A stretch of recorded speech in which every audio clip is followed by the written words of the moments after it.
मोहतरम सामीन किराम, द योसू ज़रूरी मसाइल हल दर तबयानो दीन इस्लाम द मसाइल और द आमाल और द अहकामात दज़दकवल नुम दे स अक़ीदी स ख़बरी स अहकामात स मामलात च इंसान अगज़द की और अगयादी की और पागे अमल की और अगबल तोरसई नुदी तवेले की इस्लामी तालीमात और च सिर्फ तासर ईमान वी नूर आमाल दर तनवी नुदी तवेले की ईमान। इस्लाम ज़ाहिर सर ताल्लुक़ लरी, ईमान बातिन सर ताल्लुक़ लरी। ईमान द बातिन न शुरू की प ज़ाहिर ख़त्मीगी, इस्लाम द ज़ाहिर न शुरू की प बातिन ख़त्मीगी।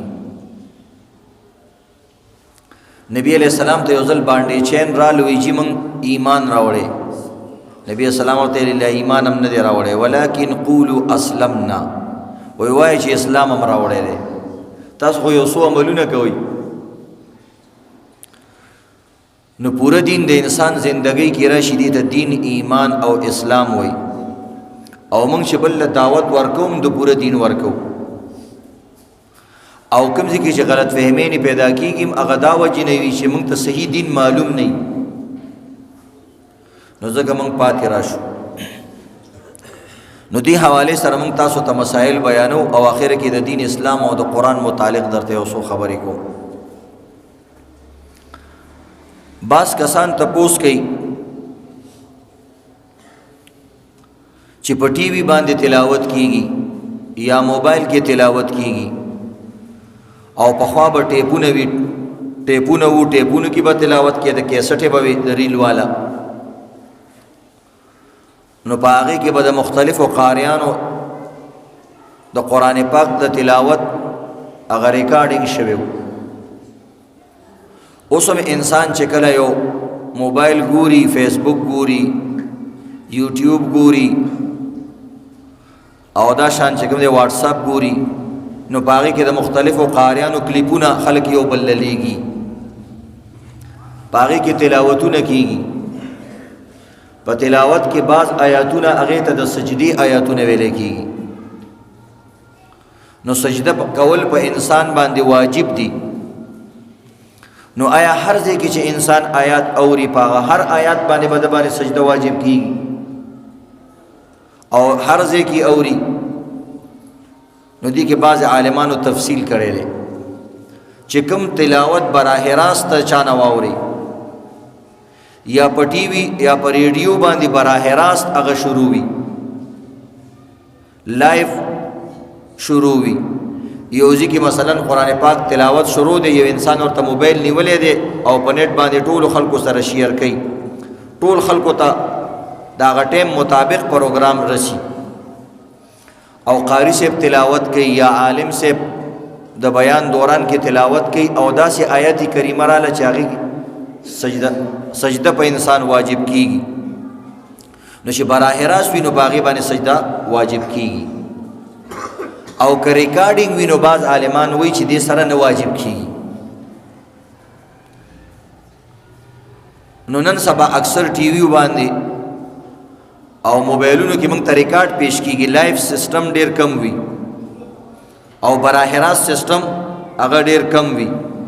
नो दी वजह न कि इंसान मोबाइल के लिए कारी तिलावत लगवले योदा से आयती करीमा पर गिराल शागी की सजदा राजी इंसान बाने नो आलिमान वही बदी बाने सजदा न वाजिब की गदा बराह रास्त न दे ददी मिसाल दा से वही लगे उसी की तिलावत की अल तकसान नस बुल जी की आवाज़ असी गूंज सी और या इंसान यूजी की चगह हुई नो असली आवाज़ खुद दा दे अगबल जी चीज़ी आगा ऐसे साउंड हुई और गूंज अगे दवेले की या यो तूती त सड़ी द सजदे आयात याद को अगे हुई नो दी बानी सजदा सह व नराजी नो दक कशान द मोबाइल द टीवी द इंटरनेट चागा बराह रास्त तिलावत नवी नो बागे बाने सजदा इंसान बाने सजदा न लाजिमी खुबियाम बेहतर खबर अदा चे इंसान अगी किम सजदो की जगह कुरान आयात थे باقی آداب بټول هغه ته هم هغه شان کې چې څنګه براه راست کی آداب خیال ساتي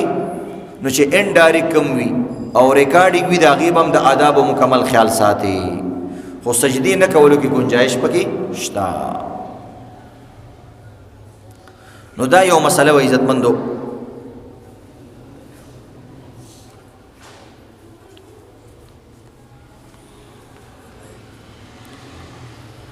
دویمه د عشر مسله درته بیانو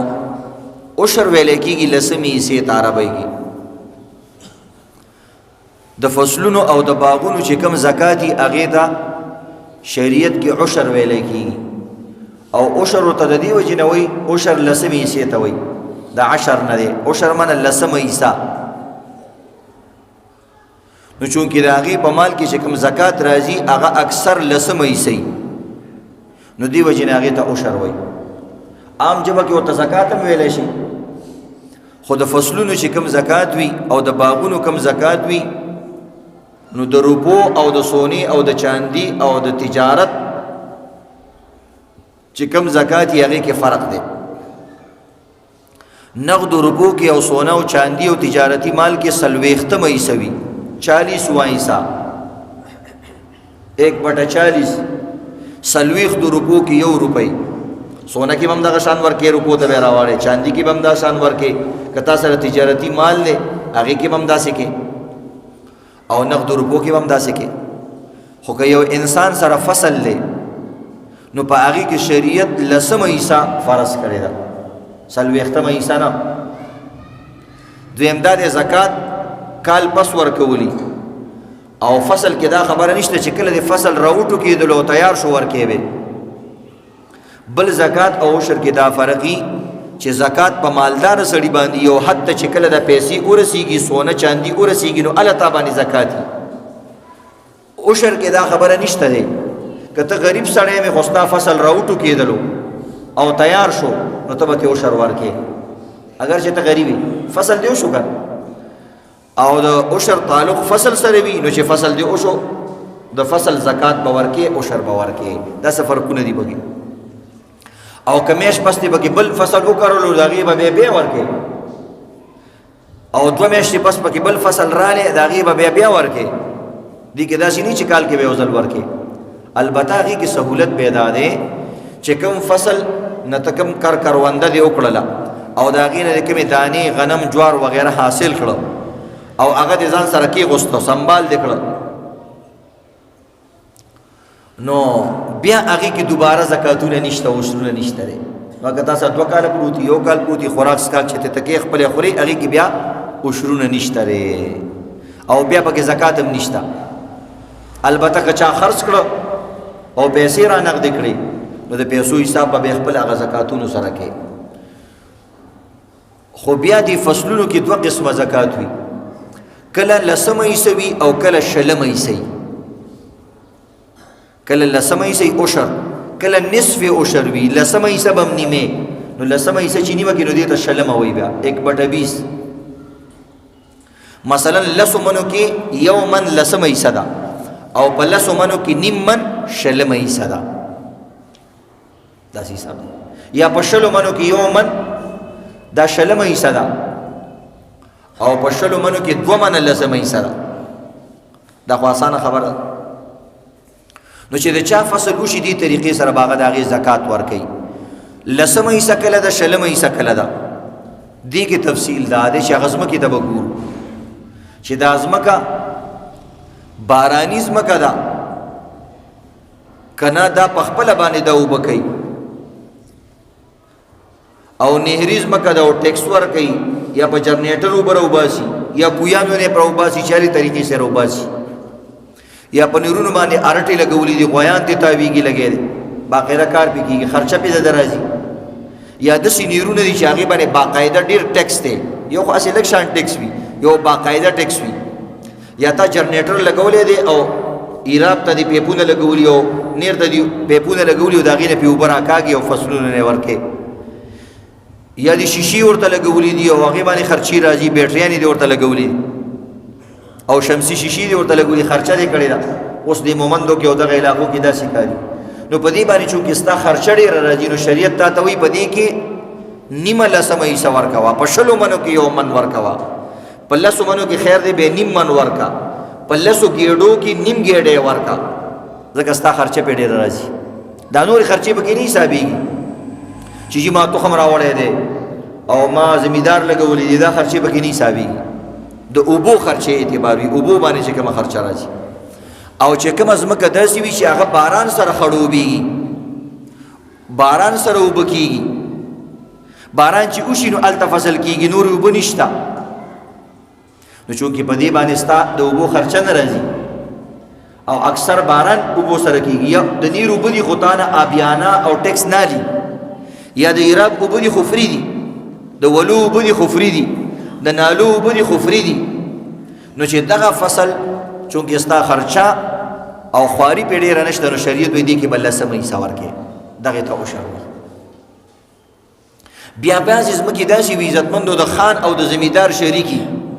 د خانانو او د زمیندارو شریکي چې هلکه د زمیندار ته وایي چې تا دا ځمکه وکرله او دې پالله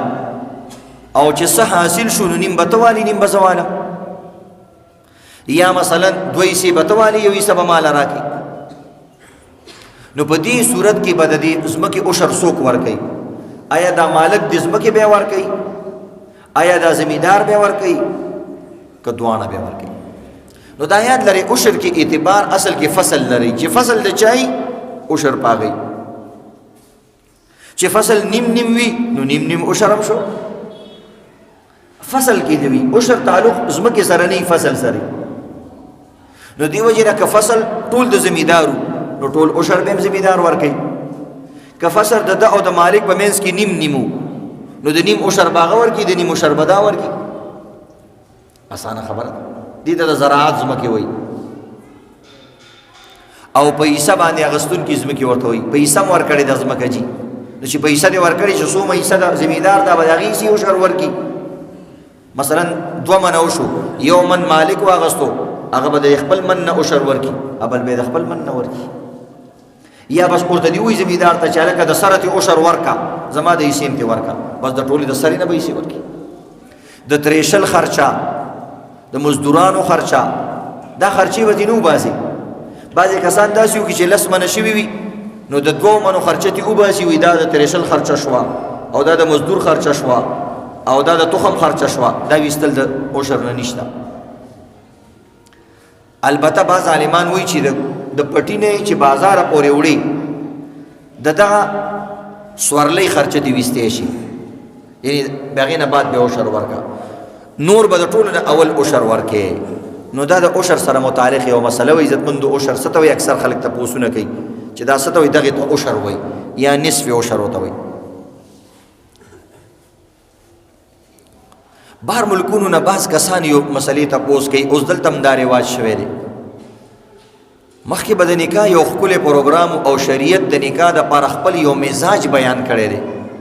چې دغه مزاج سره نکاح وشي او دغه طریقې سره نکاح وشي نو دا مکمل د شریعت طریقې مطابق وي هغه طریقه دا ده چې باقاعده به په جومات کې اعلان وکړي زما د زوی نکاح ده زما د لور نکاح ده خلک تبلیغي اجتماعاتو کې نکاحونه تړي ځکه شریعت وایي اعلنوا النکاح د نکاح برسر بازار اعلان کوا کلم کل علی الاعلان کار کوا ځکه که سبا دا جنی دا سر رواني سو د باندې شک نه کی سردار دو جهان ګور خپل بیبي سره یو ځل روان دی بخاری شریف حدیث دی 2 صحابه روان دي صحابه څومره نیک خلک دي خو نبی اسلام ته غوی داسې او قتل نو نبی اسلام ودرېدو خزه سیر تکړه هغه ته دی خوراشي هغه چرال وې دا زما بیبي ده هغه ته یا رسول الله مو خو تاسو سن دی ویل نه د انسان زړه کې شک راتلی شي نو زه تاسو ته بیان کوم دا زما خزه ده زما کډه ده نو ډېر زیات خپه شو چې نبی اسلام ولې موږ ته داسې وویل د دې وجې نه چې لکه موږ خو به شک نه دی کړی نو شریعت کې عزتمندو اعلان باقاعده خطبه ویل کېږي د جمعې په شان خطبه ویل پکار دي دا یو ځکه مو سپورې به تاسو نه کتلی پکار دا دی چې کله نکاح امام نکاح تړي چې باقاعده ودرېږي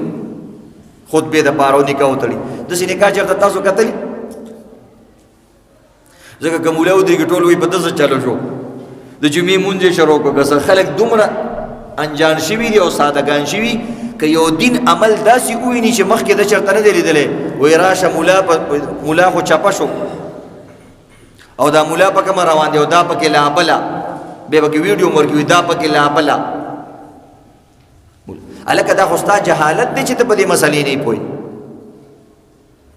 لکه موږ سړي ته تپوس وکړه که قرآن کې څو سجدې دي دا کلیوال خلک وایي بهې قرآن کې هم سجدې دي مونږ خو مونځ کې سجدې کوو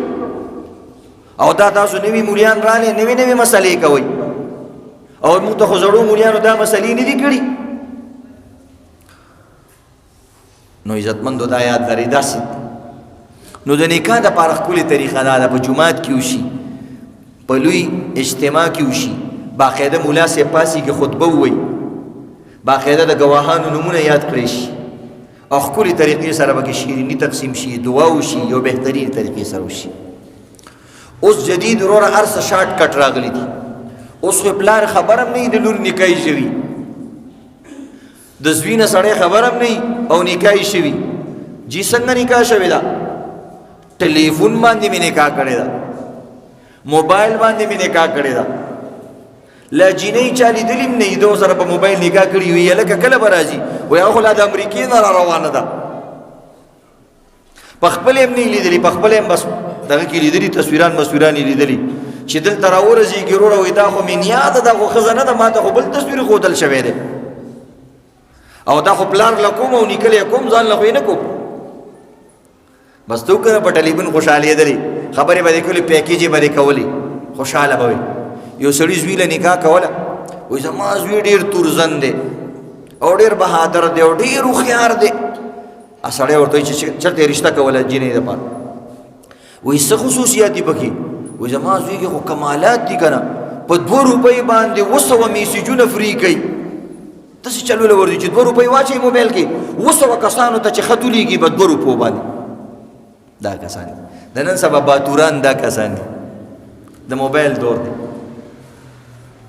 مولیان هم موږ موبایل والا مولیان شو هغه دین مذهب ورور را کمیږي مخکې به خلک مولا له لاړې کې به ناستو تپوس به وکړو نبی علیہ السلام نه بچا تپوس کو الله قرآن کې ورته ویل مخکې به تحفه ورکوئ بیا به تپوس کوئ هدیه به ورکوئ په عذابول به نه کوئ بیا بعضې غریبانان صحابه کرامو نو هغه د تحفې والا خبره منسوخ شو یعنی واجب منسوخ شو مخکې واجب وه سنت اوس هم برقرار دی مستحب اوس هم دغه د چا وس کېږي مونږ خو تحفه څه کې تحفه دی څوک نه راکوي خو چې په عذابول خو نه کوي که نه مونږ له کله کله تاسو یقین وکړئ کله نه کله باتروم کې مونږ موبایل استعمال کوو داسې تنګولي بازي سلام به نه کوو ځکه چې باتروم دی نو دومره میتیازو له به روانې او ټلیفون به درته وشي ته ورته چې زه باتروم ته روان یم جي بس شارټ کټ تپوس کوو شارټ کټ ولکه که شارټ کټ کې میتیاز لاړ شي د مولانو نه بیا انسان دی کمزوری دی هر یو سړی جي شارټ کټ تپوس کوو نو چې شارټ کټ شروع شي نو دومره کټونه به کې ووایي چې هغه لانګ کټ به هم دې هېر شي 10 منټه خبرې وکړي نو 10 منټه شارټ کټ دی دا یاد لرئ د موبایل په آدابو کې دا دي چې د معمول مطابق دعا سلام کې معمول دی ته وایي چې منټ کې دننه دعا سلام وکړي نو بیا خو د اجازت ضرورت نشته بس سړي ته ټلیفون وکړو چې ټلیفون یې اوچت کو خبرې ورسره کولی شي 1 منټ 1.5 منټ څه سیکنډونه خیر دی خو چې کله د معمول نه زیاتې خبرې کوي بیا به د سړي نه اجازت اخلي چې زه دومره ټایم خبرې کوم اوس هغه ماته یو ملګري میسج وکړو جی بس ماله صرف 1 غنټه راکړه 1 غنټه زه چېرته کېږي موږ ستړي شو ما سره که څوک په سفر باندې تلي هغوی ته پته لګي زه سفر کې به موبایل ډېر استعمالوم ځکه زه فارغ یم نو ته یقین وکړه چې 15 غنټې سفر وي مسلسل 15 غنټې زه موبایل استعمالوم مو دومره ټایم ورکړو ځکه هسې ناستې څه کې څه عبادت وکړه که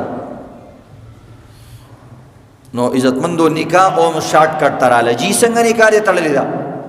ټلیفون باندې موبایل باندې مې نکاح تړلې ده आवाज اورېدو نو موبایل باندې نکاح نه کېږي موبایل باندې نکاح نه کېږي ځکه د نکاح دپاره شرایط دي شرایط دا دي چې 2 ګواهان به ناست دي فی حضور شاهدین او هغه به هلته حاضري مجلس کې به حاضري مجلس واحده کې به وي یو مجلس کې به وي نو مجلس کې به کسان ناستی ایجاب و قبول والا یا صرف قبول والا، نو هغه کس بلته ناستی او ملا صاحب هم پکې ناستی، او که مولا نه وي خو چې ایجاب او قبول والا او ګواهان خو ناستی کنه. دی وجه نه عزتمندو اکثر د عدالتي نکاحونه کیږي، یو الک او جنې د اوتختی ټول قام ځان سره په کوم دی په لعنت کی او په غم کې اختیار شي. د جنې خلک هم جاړي چې لور مې څه شوه، الک وایي چې جنې الک تختولی دی او الک وایي چې جنې تختولی ده. څومره قومونه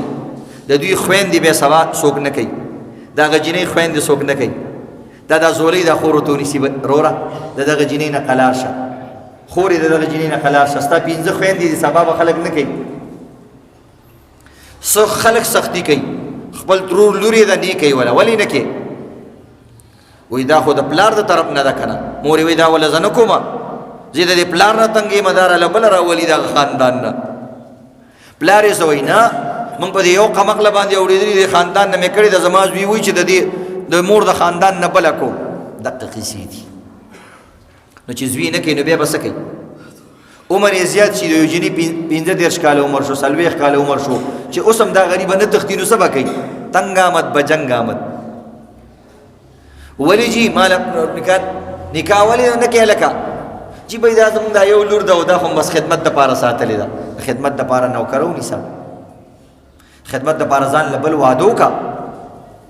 د خدمت دپاره سوال وکړه چاته چې بهی زما خدمت وکړه. دا نه دي کول پکار عزتمندو. خو غلطي وکړه جنۍ لاړه، نو هلته خو چې کوم وکیلان ناست دي هغوی خو نه پوهېږي، زر ول سټامپ پیپر کې ولیکي فلانې فلانې، او یو دو ګواهانو شناختي کارت نمبر یې پکې ولیکي، هغوی ځان سره تیارې ساتلي، ځکه هغوی نه چې کوم کسان شناختي کارتونه ورکړي هغوی نه هم پکې 200 روپۍ ورکوي هغه ګواهانو له. داسې دور ته راغلي عزتمندو. نو قانون کې هغه نکاح شي، ځکه چې عدالت کې ښه نو هغې کې د کسانو نومونه هم لیکلي، هر څه لیکلي، خو دې کې شریعت کې دې ته نکاح نه وایي. شریعت کې به ګواهان مخامخ ناست دي او جنۍ او هلک به یا مخامخ یو بل ته ناست دي، وایي چې دا ما ته قبول دی، دا خړسری، هغه وایي دا تورسری ما ته قبوله ده، هغه وایي دا خړسری ما ته قبول دی، داسې به وایي. او هغه ګواهان به اوري چې هغوی پېژني چې دا فلاني نوم به یاد کړي، دا فلانۍ ده، د فلانۍ لور ده، د فلاني قامه ده، داسې به کوي. نو په موبایل کې څه پته لګي چې تو سره خبرې کوي چې ما هغې او پکې هغه فرینک کال وي چې وروسته پته ولګېږي ورور هغه هلک و اوس یې ځان نه جینۍ جوړه کړې وه او تا ورسره نکاح وتړله، راشه کې راځي. دا د لا بل شرم. داسې هلکان یې هغه د جینکو په شان اوازونه کوي او ته خوشحاله چې د چین ښاپیری ده، چې وروسته پته ولګي هلکه د چین ښاپیرک دی. نو بس ښه په کیسه باندې واوړېدې. موږ دې بیان کې بعض خبره مذاق طور باندې دی وجې نه کوو چې تاسو ته دا مسله اسانۍ سره ذهن کې راشي، ځکه د خلکو دماغ دې سره ابوخته شوي دي. نو دې وجې نه ټلیفون باندې نکاح نه کېږي. البته یو انسان ته ضرورت دی، پیښه داسې راپېښه شوه چې یو انسان دی هلته افغانستان کې، هلته پاکستان کې دی، هلته یې د پلار جینۍ خوښه شوې ده، وایي بچیه ما ته اجازت راکړه، تیار راغلی یم، یا مثلا امارات ته راغلی یم، دوبۍ ته راغلی یم، بس تیار کار دی، لمدې خټې دي، لږې اوبې دارو دي، بس وکړه چې بس دا رشته دله وکړو. نو ته په موبایل باندې د وکالت اجازت ورکولی شي چې ټیک د پلاره ماله نکاح وتړه، ټیک د روره یا ټیک د زما ملګریا هغه فلاني خلکو ته ووایه زما د هغوی هغه جینۍ خوښه ده، که نکاح کوي نو هلته ماله نکاح وتړه. نو په ټلیفون باندې وکالت ورکولی شي. بیا چې کوم سړي له تا وکالت ورکړو، لکه څنګه چې موږ جینۍ له کسان ولیږو، ورشه تپوس دې وکړه، هغه ورشي نو بیا خو جینۍ ناسته نه وي که نه، هغه سړی ناست وي، هغه ته موږ ویل که دا فلاني د فلاني لور ده په دومره دومره مهر باندې په نکاح شرعي محمدي سره تا ورکړې وه، هغه وایي جي نو جینۍ خو نه وي. نو دغه رنګې هلته هم که هلک ناست نه وي، خو ستا په ځای باندې ستا وکیل ناست دی،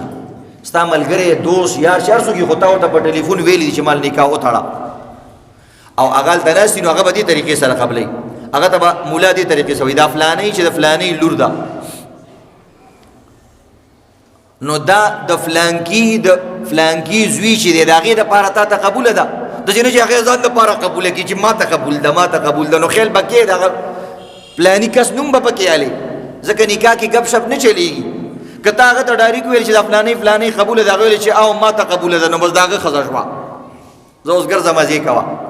اچھا وتاوېږه اوس نو الته به صحیح درځي دا فلانی چې د فلانی لور ده د فلانکی الګ د پاره چې د فلانکی زوی دی د هغې دپاره تا ته قبول ده ابو او قبول ده بس تو مجھے قبول او میں تجھے قبول بس قصه ختم نو دې طریقې سره عدالتي سیزونو کې بعض وخت نکاحونه نه شي وي او الګ خوشحالي جی اسلام پیپر کې ستا کنه جنې خوشحالي عدالتونو کې اسلام پیپر خي نو دې ته وایي نکاح فاسد دا نکاح نه ده شوی نو داسې کسانو لا پهله خو داسې نکاح نه ده کول پکار قام نه دي شرمول پکار ځان نه دي شرمول پکار خو که چا وکړله چې کم از کم نکاح خو صحیح که نه نو که داسې نکاح تړي یا به دوباره تړي مجلس کې به تړي تر دې پورې فقهاو لیکلي دي ټیک ده که ماشوم یې بالفردي دوران کې حمل ټیراو شو وایي ماشوم خو د ده دی نکاح خو فاسده ده خو دا ماشوم به د دغې پلار نه که سبا مړ شي میراث نه لي ځکه د دې خو نکاح صحیح نه وه مسلې پیدا کېږي مسلو سره نو دې وجې نه عزتمندو د دې خبرو خیال ساتئ نو دا یو څو مسلې وې دا مې درته بیان کړه زمونږ قرآن او حدیث کې عزتمندو هره مسله وضاحت سره بیان شوې او یو لوی دولت راته الله نصیب کړی د ایمان د اسلام او د قرآن او په دې باندې علماو ډېرې سختې تیرې کړي دي د دې قرآن په زده کولو باندې او د دې په مسایلو زده کولو باندې ډېرې سختې تیرې کړي اوس هغه خوشحالي ختمه شوه په قرآن باندې بېګا زمونږ یو ملګری دی زما یو شاګرد دی جومات کې موږ نه سبق ویلو نو بېګا یې روټۍ کړې وه سراج نومې دی همدې افغان کلونو کې اوسېږي د سید امیر روټۍ کړې وه زوی د علم نه فارغ شوی و داسې ناشنا روټۍ کړې وه او دا ټول خلک یې راغوښتي وو زمونږ زړه خوشحاله شو سترګو کې موښکې راغلې چې یا الله عالم باندې څوک داسې روټۍ کوي او هغه خلکو له یو قسم نه خاموش دعوت ورکو د لور واده خلک پیسې خرج کوي د زوی واده سرکوزي هغې باندې پیسې خرج کوي سبا مغه زوی وي هغه جنې ځان سره ونیسي هغه بوډا پلار په هغه کور کې پرېږدي او ته یې وایي چې هغه پیسې هغه میخه هغه خوشحالي او ستا په واده کې خو زه ډېر ګډېدلی وم هغه وایي تا سره همداسې کار ته بوډا سړی وې ګډېدلی بس دقه چل در سره کوم ولې ګډېدې زه اوس ګډېږم ځان لزم هغه پلار پرېږدي چېرته تاسو کتلی چې یو عالم خپل بوډا پلار یې پرېښی موږ خپل استادان لیدلي دي هاي خپل امیان پلارانې او دا شیخ الحدیثاني د دوی خلق خپې ښکلی او وینځي او هغوی د خپل پلارانو خپې وینځل موږ ته ډېر ویلي چې استادجي مفتي صاحب موږ به دا ویلي نه نه دا زما پلار دی ستاسو پلار خو نه دی شیخ الحدیث د مفتیانو استاد او مفتی اعظم د خپل ساده پلار خپې وینځي په صابون باندې خیرې دې پاکوي سوچ کوئ عزتمند او چې د قیامت پر ورځ ته راپاڅېږي او ستا عالم زوی او ستا پلار محمد رسول الله سره په یو کرسۍ ناست دي څومره لویه خبره ده عالمان به پیغمبرانو سره یو شان ناست دي بعضې کسان به داسې راپاڅېږي نبي علیه السلام علماء امتي که انبیاء بني اسرائیل وایي زما د امت بعض عالمان به د بني اسرائیلو پیغمبرانو په شان راپاڅېږي د دوی په شان مثلا د یو جومات مولا دی او هغه سره 10,000 کسان مقتدیان دي داسې جوماتونه شته که نو د قیامت په ورځ به هغه سره 10,000 کسان راپاڅېږي څومره شان سره به راپاڅېږي خلک وایي دا د کوم امت پیغمبر دی وایي دا امت پیغمبر نه دی دا خو د پیغمبر اسلام یو ادنا امتي دی نوح علیه السلام غوندې جلیل القدر پیغمبر سره به 80 کسان راپاڅېږي او عزتمندو د افغان کارنۍ یو جومات امام سره د مدینې مسجد سره به 15,000 او 10,000 کسان راپاڅېږي څومره لوی شان به دی وجه نه سوچ وکړئ عزتمندو دنیا تیریږي او چې څومره ډېرې ګټئ رنګونه هم نور هم زړېږي چې څومره ډېره خورئ هغونه نور خرابېږئ هېڅ نه جوړېږي سوچ کوه دا خوراکونه کوي او رنګونه هم ټول زړېږي تاسو کې یو قسم داسې تک سور نشته یو کس نیم یو قسم پکې نشته وګوره سره زما یو کس پکې سور نشته ټول دا زړه څومره خوراک کوئ نو سم ته جوړ کړه جی زما هغه ځای کې پلاټ دی هغه ځای کې پلاټ دی هغه ځای کې پلاټ دی بیا ورته جی مدرسې کار شروع دی بس بیا زړی پر ورو غلی شي چې کوم مولا د چا نه تنګي بس تپوس کوي یار مدرسې کار شروع دی بس یقین وکړه بیا ورته سلام هم نه کوي په هغه لاره باندې دا مسنون سلام هم ته نه کوي او پهله وایي تا دا کله زمونږ زړه کې حسد شان راشي خپل مور او پلار سره ځکه اوس موږ هم پلاران یو چې هغه امیان کسان یو او موږ باندې خواري وکړه او د قیامت پر ورځ به دوی ته د نور تاجونه په سر کېږي. موږ سره د دې نه چې مولیان یو، پته نه لګي زموږ بچي به عالمان شي که نه شي، هېڅ پته نه. یخرج الحی من المیت و یخرج المیت من الحی. الله د ژوندو نه مړي پیدا کوي، د مړو نه ژوندي پیدا کوي. د دې یو تفسیر دا دی، الله د عالمانو نه جاهلان پیدا کوي او د جاهلانو نه عالمان پیدا کوي. ګوره تاسو کې به ډېر کسان داسې بچي به حافظان الله تا ته ویلی شي چې ستا 80 کاله عمر دی، دکانداري دې کوله، د مونځ ترجمه هم دله نه درځي، د دې باوجود هم الله رب العزت ستا بچی عالم کړو. تاله د ناظري قرآن نه درځي او بچی دله الله عالم کړو. نو د دې وجې نه خواري وکړئ عزتمندو. شاه جهان بادشاه د علمگیر بادشاه پلارو، د دوی خپلو کې ان بن راغلی او سیاسي اختلاف و، نو دا شاه جهان بادشاه یې نظر بند کړی و، یو قسم له وایي جیل کې اچولی و. نو د دې علمگیر بادشاه زوی فخر الدین حفظ وکړو، د بادشاه زوی.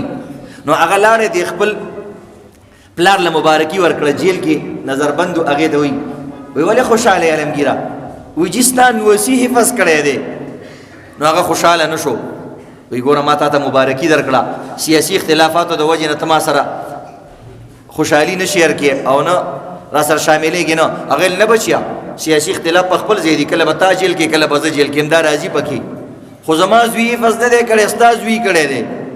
د قیامت پر ورځ به د نور تاج تا ته په سرېږي. ما خوشحالې وی او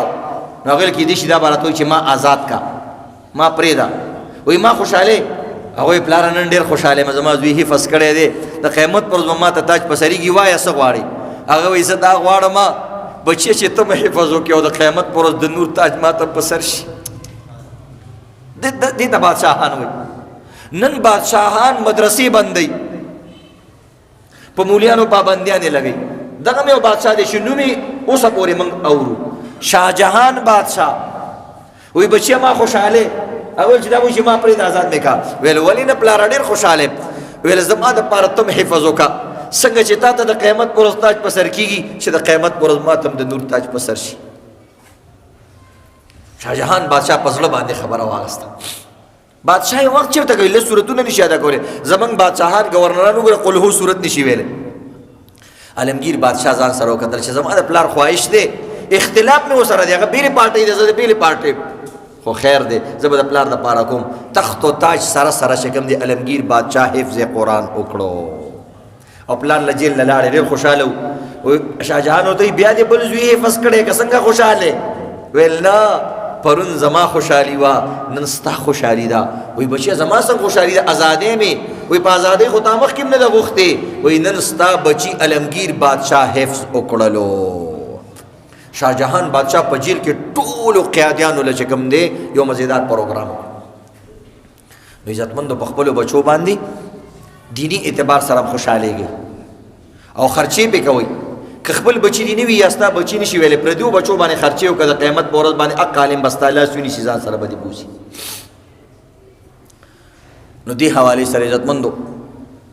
دا مدرسې دي ټول الحمدلله محنتونه کوي علما کرام، تاسو ته پته ده. 80 کاله یو جومات کې یو مولا تیر کړي،